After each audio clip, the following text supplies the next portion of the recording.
بسم اللہ الرحمن الرحیم والصلاة والسلام علی سیدنا و مولانا محمد وآلہ وازواجہ وذریتہ وعترتہ اجمعین۔ یہاں پر رکے تھے پچھلی بار جس کی انتہا غزالی پہ ہوئی، تو پیچھے چلتے ہیں تاکہ تسلسل قائم رہے۔ پھر اسلام جس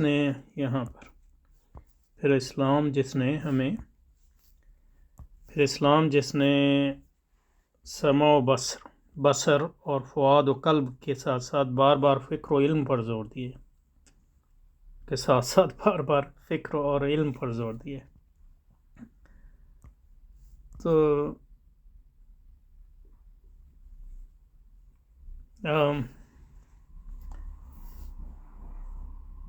اس موازنے کا کوئی مقصد معلوم نہیں ہو رہا، کیونکہ سمع و بصر اور فؤاد و قلب ذرائع علم ہے، اور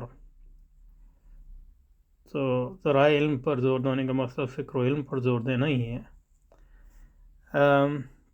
بہرحال، لہذا خطبات نے جس بنیادی مسئلے کے ضمن میں کہ فکر رسا ہے یا نہ رسا، اس روایت کی پھر سے تجدید کی۔ خاص طور پہ جو پہلا باب ہے اس میں اس پہ بحث ہے، فکر رسا ہے یا نہ رسا، اور یہ کہہ رہے ہیں کہ پھر سے جس کی انتہا غزالی پہ ہوئی۔ یہ کہنا درست نہیں ہے، انتہا غزالی پہ بات کے لوگوں نے اس پر بات کی، یعنی ہمارے ہاں حضرت مجدد صاحب کو دیکھ لیں، ان کے مکتوبات میں اس پہ آپ کو تفصیلی بحث ملے گی۔ امام غزالی کی اہمیت یہ ہے کہ انہوں نے فکر کی رسائی اور نا رسائی پر جو بات کی، اور صرف امام غزالی نے نہیں بات کی، علم کلام میں جب وہ تعریف کرتے ہیں علم کلام کی مسلمان متکلمین، تو یہ بنیادی مسئلہ ہے۔ اور جو تحسین و تقبیح عقلی پر جو بحث ہے، جو آپ کو علم کلام کی کتابوں میں ملے گی اور اصول کی کتابوں میں ملے گی، مثلا حضرت امام حجت الاسلام امام غزالی نے المستصفیٰ میں اس پہ پورا ایک لمبی فصل ہے، جس کا انشاءاللہ جلد یہ بدیر مطالعہ کریں گے، تو صرف یہ المنقذ من الضلال نہیں ہے جہاں یہ بات کی ہے حضرت امام غزالی نے، اور تمام متکلمین اس پہ بات کرتے ہیں۔ لیکن یہ کہ فکر رسا ہے یا نہ رسا، یہ علامہ اقبال کے لیے کیوں ایک اہم مسئلہ ہے، اس پہ ذرا غور کرنے کی ضرورت ہے۔ یہ ایک پرانی بحث ہے، جو مثلا مطلب یہ آپ کا تھامس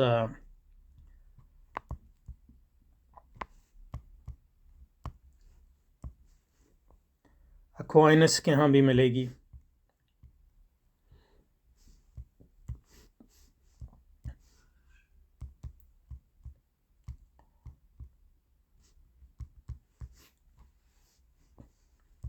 کیونکہ یونانی فلسفہ مثلا کہتا ہے کہ عقل کی بنیاد پہ جو ہے، عقل کی رسائی جو ہے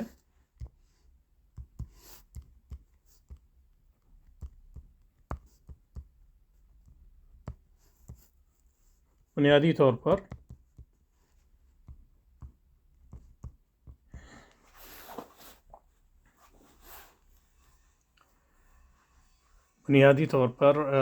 عقل کی رسائی بنیادی طور پر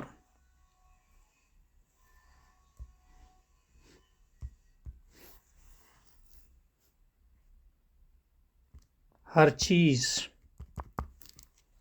تک ہے، یعنی عقل جو ہے وہ اس کی بنیاد پہ ہم کائنات کو سمجھ سکتے ہیں،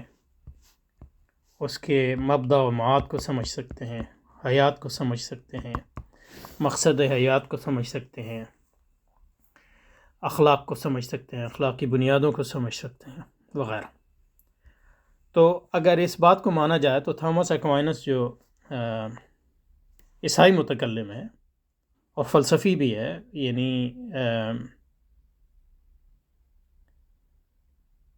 ارسطو کا بہت بڑا پیروکار ہے، اور یہ مسئلہ ابن رشد کو بھی پیش آیا، جو ارسطو کا بہت بڑا پیروکار بھی تھا اور مسلمان بھی تھا۔ یہ فارابی کو پیش آیا کہ مطلب یہ ہے کہ وہ ارسطو افلاطون کا پیروکار بھی تھا، اور یعنی لگتا یہ ہے کہ مطلب یہ ہے کہ کم از کم نام کے طور پہ تو مسلمان تھا ہی، اور یہ مسئلہ امام غزالی اور دوسرے متکلمین کو بھی پیش آیا کیونکہ یونانی فلسفہ تھا اور اسلام کا ایک الگ دعویٰ ہے۔ تو تھامس اکوائنس کے لیے یہ مسئلہ پیش آیا کیونکہ وہ وحی کی فوقیت کو مانتا ہے، یعنی عیسائی وحی۔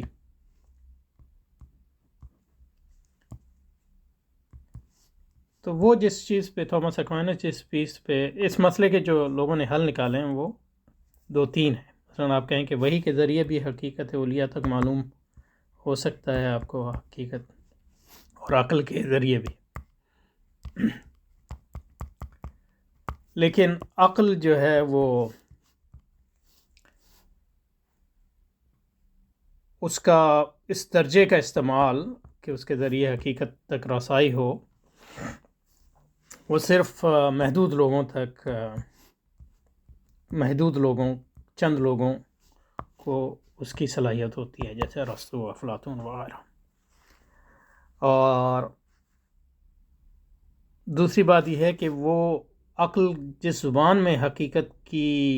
تشریح کرتی ہے وہ عام فہم نہیں ہوتی، تو اس کو صرف یعنی بہت اونچے پڑھے لکھے لوگ ہی سمجھ سکتے ہیں۔ تو گو کہ عقل اور وحی دونوں حقیقت تک پہنچ سکتے ہیں، لیکن وہی جو حقیقت کی تعریف کرتی ہے اور حقیقت کا انکشاف کرتی ہے وہ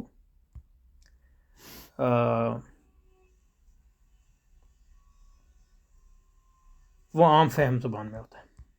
اور لوگ اس کو سمجھ سکتے ہیں۔ یہ فارابی کی پوزیشن ہے فار ایگزامپل مثلا، اور اکوائنس کی پوزیشن بھی اس سے ملتی جلتی ہے، لیکن اکوائنس کہتا ہے کہ کچھ ایسی حقائق ہیں جن تک جو ہے عقل نہیں پہنچ سکتی، جیسے وہ کہتا ہے تثلیث، یہ آپ عقل کی بنیاد پہ نہیں سمجھ سکتے، یہ صرف جو ہے وحی یا ایمان کی بنیاد پہ آپ اس کو سمجھ سکتے ہیں، وہ یہ کہتا ہے۔ اور اب اس میں یہ سوال پیدا ہوتا ہے کہ پھر جو عقل کی بنیاد پہ حقائق پیش کرتے ہیں اور وحی کی بنیاد پہ ان میں اگر تضاد نظر آئے تو اس کو کیا کریں گے؟ تو پھر یہ لوگ جو ہیں جیسے ابن رشد ہے یا اکوائنس ہے اس تضاد کو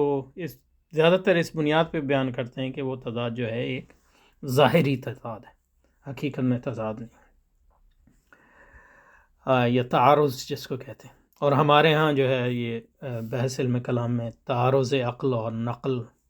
کے ضمن میں کی گئی ہے، جیسا کہ شیخ الاسلام ابن تیمیہ کی 4 جلدوں میں جو کتاب ہے تعارض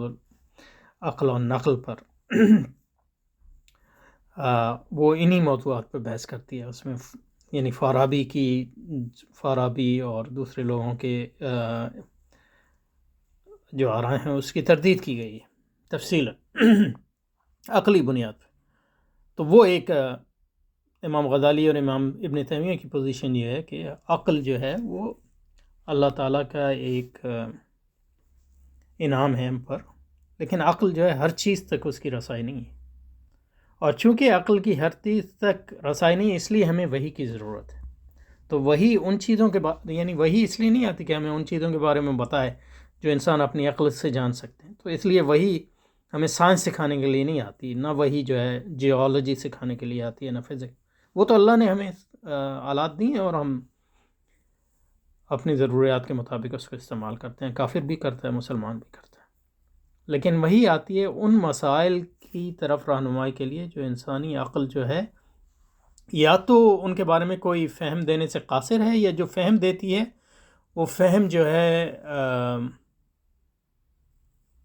اس کے بارے میں معلوم کرنا کہ اس میں صحیح فہم کیا ہے اور غلط فہم، یہ بہت مشکل ہو جاتا ہے۔ تو یہ امام غزالی کی پوزیشن ہے، یہ امام ابن تیمیہ کی پوزیشن ہے، یہ عمومی مسلمان متکلمین کی پوزیشن ہے، یہی مجدد صاحب کی پوزیشن ہے، یہی شاہ ولی اللہ کی پوزیشن ہے۔ تو اس لیے اب علامہ اقبال کے لیے یہ مسئلہ اس لیے اہم ہے کہ جب جدیدیت جب شروع ہوتی ہے، یعنی جدیدیت وہ دور جس میں جو ہے عیسائی تہذیب کو رد کیا گیا، تہذیب کو، مذہب کو نہیں، تہذیب کو رد کیا گیا یورپ میں، اور ایک نئی تہذیب کی بنیاد رکھی گئی جس کو ہم جدیدیت کہتے ہیں، جس کی بنیاد سرمایہ داری ہے۔ تو اس جدیدیت کی بنیاد ہی یہ ہے کہ عقل جو ہے وہ رسا ہے، اور وہی کی ہمیں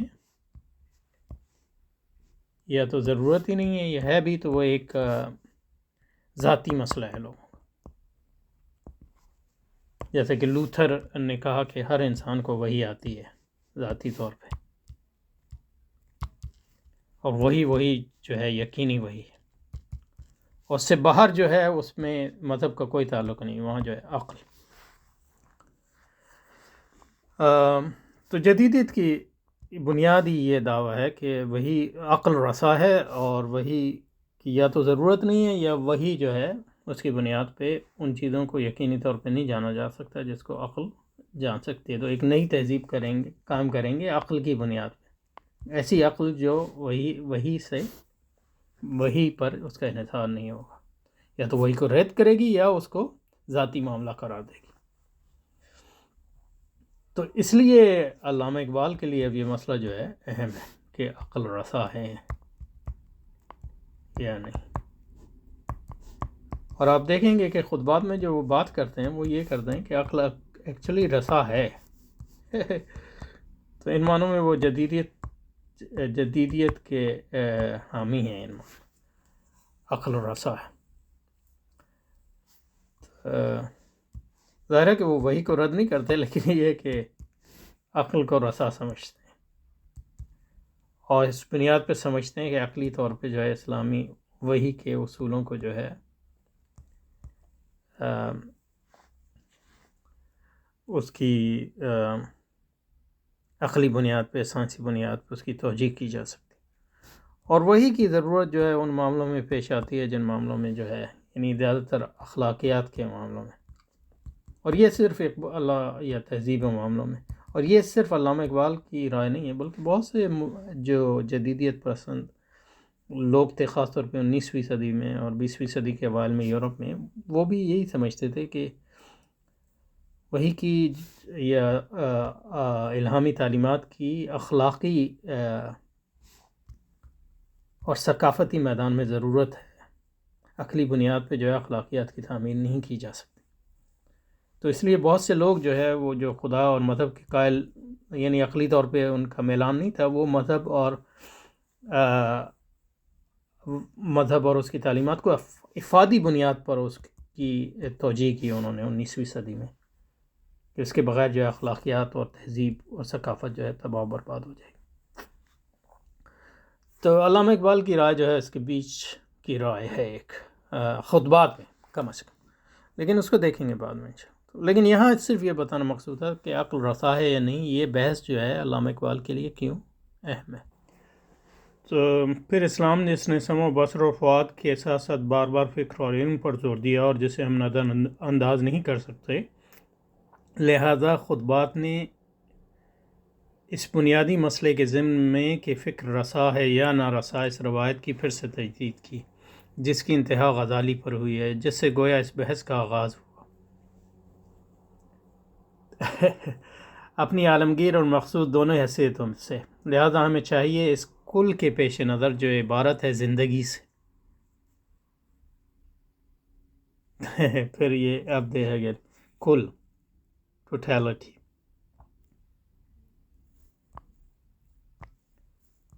کل جس عبارت ہے زندگی، لہذا ہمیں چاہیے کہ اس کل کے پیش نظر جو عبارت ہے زندگی سے، اور جس کی طرح کبھی ہم مذہب کبھی تہذیب کے حوالے سے کرتے ہیں، اسلامی فکر کا سلسلہ اور آگے بڑھائیں تاکہ ان روایات کی قدر و قیمت متعین ہو سکے جو اسلاف سے ہمیں ورثے میں ملی ہیں۔ اسلاف، تو یہ اسلامی قوم پرستی بھی یہاں۔ اب دیکھیں کل، ہمیں چاہیے کہ اس کل کے پیش نظر جو عبارت ہے زندگی سے، تو یہ یعنی بظاہر تو یہ ہیگل کی فکر لگ رہی ہے کہ زندگی کل جو ہے زندگی ہے، اور تو مذہب جو ہے ایک شعبہ ہو گیا، فلسفہ بھی اسی حقیقت کے اور تہذیب و تمدن بھی اسی حقیقت کی ترجمانی کرتا. تو یہ اسلام اس معنی میں جو ہے مذہب نہیں ہے. اسلام جو ہے نظام حیات ہے، جو بھی وہ کل ہے اس کی ترجمانی کرتا ہے.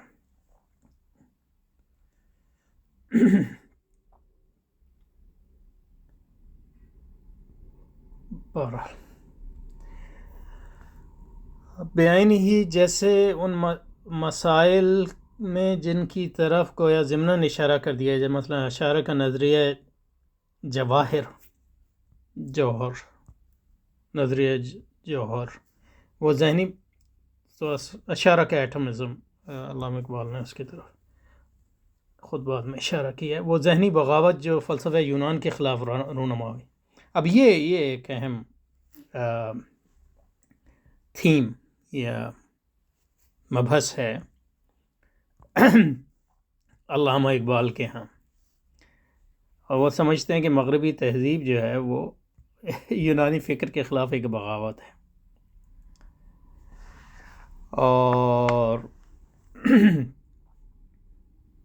اور پھر یہ سمجھتے ہیں کہ اسلامی فکر بھی یونانی فکر کے خلاف ایک بغاوت ہے. تو ان دو قضایا سے وہ مغربی تہذیب اور یونانی اور اسلامی تہذیب کے درمیان ایک قدر مشترک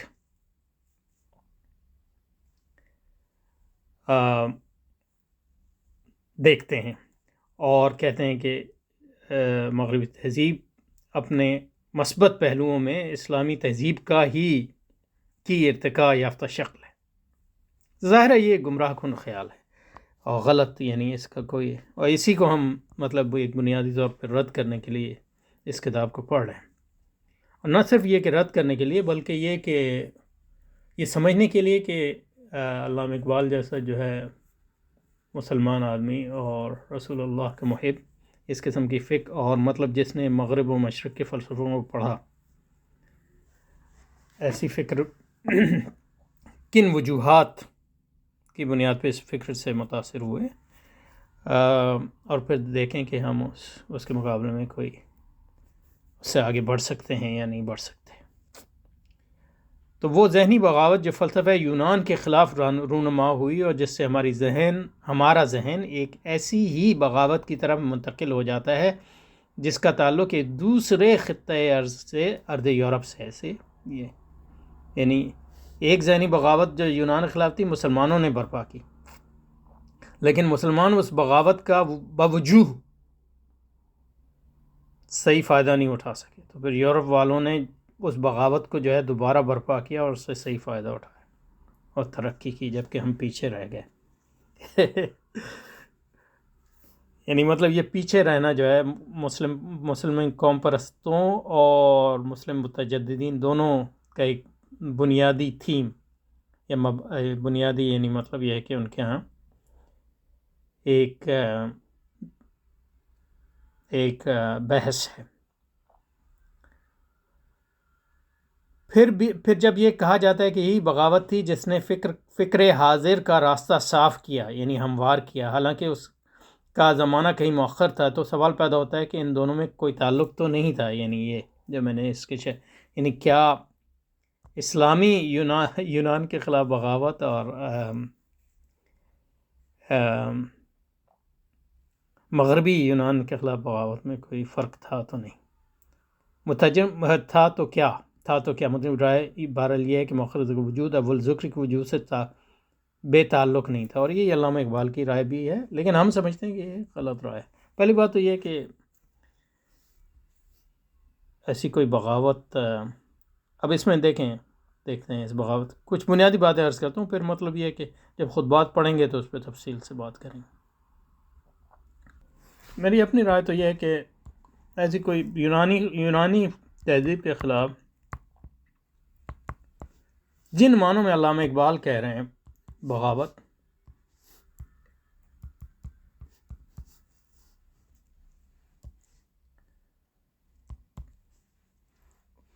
نہ تو اسلامی دنیا میں ہوئی اور نہ یورپ میں کوئی ایسی بغاوت تھی.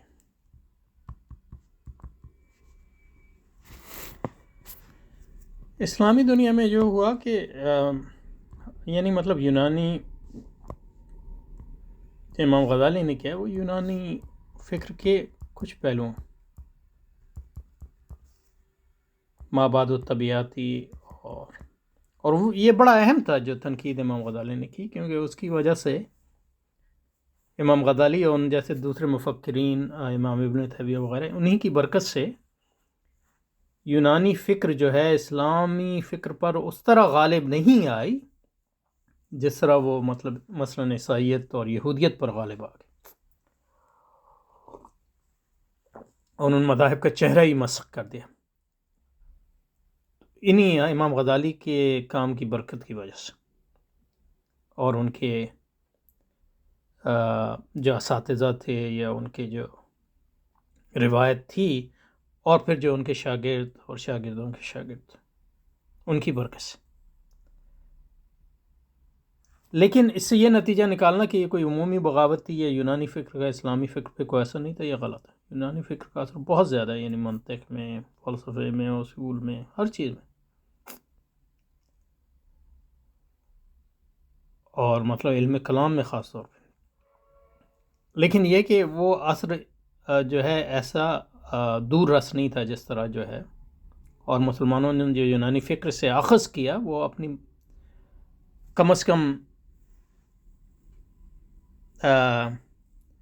عقائد کی دنیا میں زیادہ تر اپنی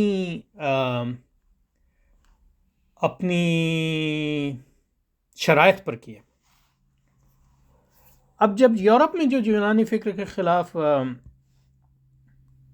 یورپ میں بھی کوئی بغاوت نہیں، یہ بھی غلط ہے کہ یورپ میں یونانی فکر کے خلاف کوئی بغاوت ان معنی میں ہے جن معنوں میں اقبال فرما رہے ہیں،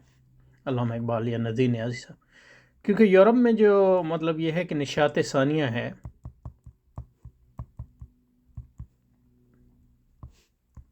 خاص طور پہ ہیومنزم جس کو کہتے ہیں، ہیومنزم کی جو تحریک تھی، اور اس ہیومنزم کی تحریک جو 15ویں 16ویں صدی میں یہ مذہبی بھی تھی اور غیر مذہبی بھی تھی، لیکن اس کا بنیادی مقصد جو ہے یونان کی طرف، یونانی کلاسکس کا احیاء،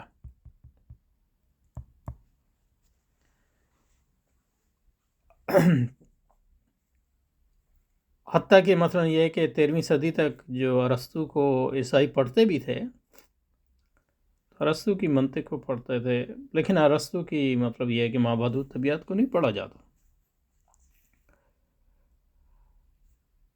تو جو جدیدیت کا آغاز ہوا ہے ہیومنزم اور نشاط ثانیہ سے، وہ یونانی علوم کے احیاء سے ہوا ہے، نہ کہ یونان کے خلاف کوئی بغاوت۔ اور جس کو بغاوت کہا جاتا ہے، وہ بغاوت اگر تھی بھی تو وہ عیسائیت کی